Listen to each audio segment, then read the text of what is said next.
রাধে রাধে বন্ধুরা, কেমন আছো তোমরা সবাই? আশা করি সবাই খুব ভালো আছো। আমরাও কিন্তু ভগবানের কৃপায় ভালোই আছি। আমার নতুন আরও একটি ব্লগে তোমাদের সবাইকে জানাই অনেক ভালোবাসা, অনেক স্বাগত। প্লিজ বন্ধুরা, ভিডিওটি স্কিপ না করে পুরো ফুল দেখার অনুরোধ রইল। আশা করি তোমাদের আজকের ভিডিওটি ভালো লাগবে। আর প্লিজ ভিডিওর শুরুতে একটা লাইক দিয়ে ভিডিওটি কন্টিনিউ করো। অনেকে কিন্তু আছো সুন্দর সুন্দর কমেন্ট করো, কিন্তু একটা লাইক করতে না ভুলে যাও। আজকে কিন্তু মেঘলা দিন, সকাল থেকে জানো তো অনেক মেঘলা করে রয়েছে, মানে আকাশটা একদম মুখ ভারী করে আছে। আর আমার কিন্তু আশিপাশি কাজ সবই হয়ে গেছে, আমি স্নানও করে নিয়েছি।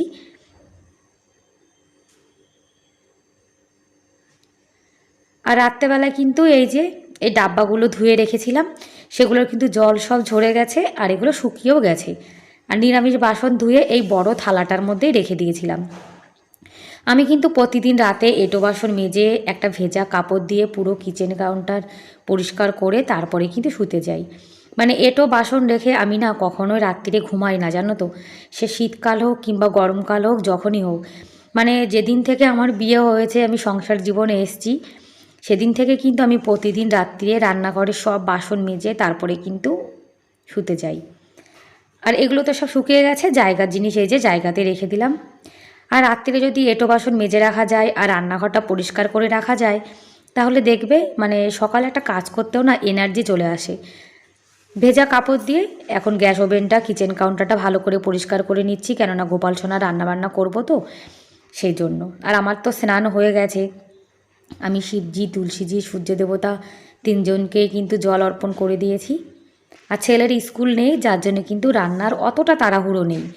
ছেলের স্কুল থাকলে কিন্তু অনেক ভোরে ঘুম থেকে উঠতে হয়, তারপরে রান্না করতে হয়, তারপরে আবার গোপাল সোনার সেবা দিতে হয়। সেই জন্য অনেক তাড়াতাড়ি ঘুম থেকে উঠি। আর এখন স্কুল নেই বলে একটু লেট করে উঠছি, রান্নাটাও একটু লেট করে করছি। গোপাল সোনাকে কিন্তু সকালে আমার বর একটা বিস্কুট খাইয়ে দিয়েছে, সেই জন্য আমি এখন 1 কাপ চা বানিয়ে নিচ্ছি। মানে গোপাল সোনাকে না খাইয়ে না কিছু খাই না, সেই জন্য গোপাল সোনাকে একটা বিস্কুট খাওয়ানো হয়েছে, তারপরে আমি চাটা খেয়ে নিলাম। আর আজকে একটু আলুর তরকারি করব আর একটু লুচি করব। অনেক দিন থেকে না মনে চাইছে, জানো তো, একটু লুচি খাওয়ার।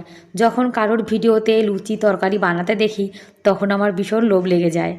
মানে দেখবে, আমরা যখন কোনো খাবার জিনিস দেখি একটু লোভ তো লাগবেই, তাই না? আর বাঙালি মানুষ হলো খাদ্যরসিক, বাঙালির খাওয়া পেলে আর কিছুই চাই না। সেই জন্য আজকে কিন্তু মনে যা চাইছে সেটাই কিন্তু বানিয়ে নিচ্ছি। আর এই যে আলুর তরকারি করব, এটা কিন্তু একদম মানে মশলা ছাড়া সিম্পল করব। সিম্পল আলুর তরকারি কিন্তু খেতে ভীষণ ভালো লাগে। কারেন্ট আসছিল, যার জন্য কিন্তু হিটারে আমি জলটা গরম করে নিয়েছি। মানে সবজি কাটা ধোয়া করতে করতে তার মধ্যে কিন্তু আমার জলটাও গরম হয়ে গেছে। আর দুপুরে যে মুগের ডাল করব, সেটা এখন একটু কড়াইতে ভেজে নিচ্ছি। আর আমি কিন্তু চপ্পল খুলে তারপরে কিন্তু গোপাল সোনা রান্না করি। মানে জুতো পরে কিন্তু কখনো গোপাল সোনা রান্নাবান্না করতে নেই, সেই জন্য জুতো খুলে রান্না করছি। আর কারেন্ট থাকলে কিন্তু আমার রান্নাবান্না সব কারেন্টে হয়ে যায়, জানো তো, মানে হিটারে। আর ইন্ডাকশান ওভেনটা খারাপ হয়ে গেছে, সেটা আর ঠিক করিনি, সেই জন্য এখন কষ্ট করে হলেও একটু হিটারে করে নিচ্ছি। হিটারে জানো তো অনেক মানে অতটা হিট নেই, একটু হালকা তাপ আছে, তো ধীরে ধীরে করে নেব, কোনো ব্যাপার না। সকালে রান্নাবান্না করে খেয়ে দিয়ে তারপরে আবার দুপুরে রান্না বসিয়ে দেব। মুগের ডালটা কিন্তু ভাজা হয়ে গেছে। আর এখন এই যে আলুটা ভালো করে লবণ হলুদ দিয়ে ভেজে একদম সিম্পলভাবে কিন্তু করব। একটা শুকনো লঙ্কা দিয়েছি এর মধ্যে, বেশি ঝাল দিইনি। আমি না বেশি ঝাল একদমই খেতে পারি না। বেশি ঝাল খেলেই আমার পেটের মধ্যে কেমন জ্বালা পোড়া শুরু হয়ে যায়। এই জন্য তরকারিতে আমি লঙ্কা কম দিই। আমার বরের যদি ঝাল কম মনে হয়, তাহলে উনি কিন্তু কাঁচা লঙ্কা চাবিয়ে খেয়ে নেয়। আর আটা আর ময়দা দুটো মিলিয়ে আজকে লুচি বানাবো।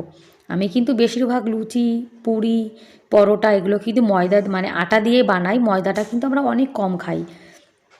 তা আজকে একটু আটা আর ময়দা দিয়ে একটু লুচি বানাবো।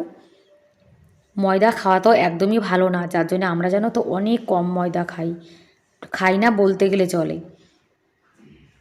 একটু তেল দিয়ে দিলাম এর মধ্যে, তাহলে পুরিগুলো জানো তো মানে ভালো মচমচে হবে, মুচমুচে হবে। তরকারিটা কিন্তু হয়ে গেছে, কারেন্ট চলে গেছে, যার জন্য আমি গ্যাসে আবার বসিয়ে দিয়েছি।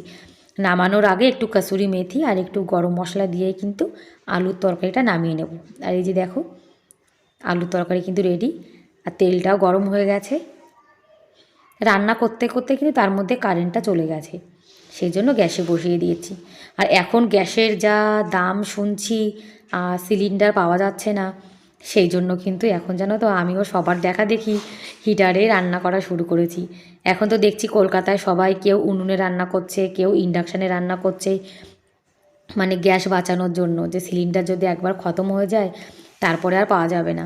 তা ওনাদেরকে দেখা দেখে কিন্তু আমিও এখন জানো তো মানে একটু কষ্ট হলেও হিটারেই বেশিরভাগ রান্নাবান্না করে নিচ্ছি। আর যদি কারেন্ট না থাকে সে ব্যাপার আলাদা, তাই না? তখন তো মজবুরি, তখন তো গ্যাসে করতেই হবে। এদিকে লুচি বানানো হয়ে গেছে আমার। গোপাল সোনাকে যে একটা তুলসী পাতা দিয়ে আলুর তরকারি আর লুচি এটা দিয়ে কিন্তু ভোগ লাগিয়ে দিলাম। আর গোপাল সোনাকে ভোগ লাগিয়ে তারপরে কিন্তু এখন আমরা খেয়ে নেব। আর বন্ধুরা, তোমরা এখনও পর্যন্ত যারা ভিডিওটি দেখছো, তোমাদের আজকের ভিডিওটি কেমন লাগলো কমেন্ট করে কিন্তু অবশ্যই জানিও।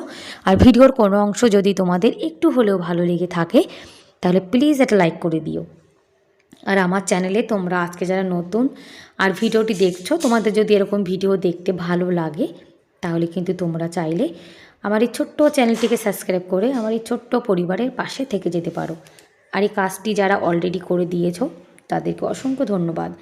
আর তোমরা যে দিদিভাইরা আমার ভিডিও দেখো, সুন্দর সুন্দর কমেন্ট করো, তোমাদেরকেও কিন্তু অনেক ধন্যবাদ, অনেক ভালোবাসা জানাই মন থেকে।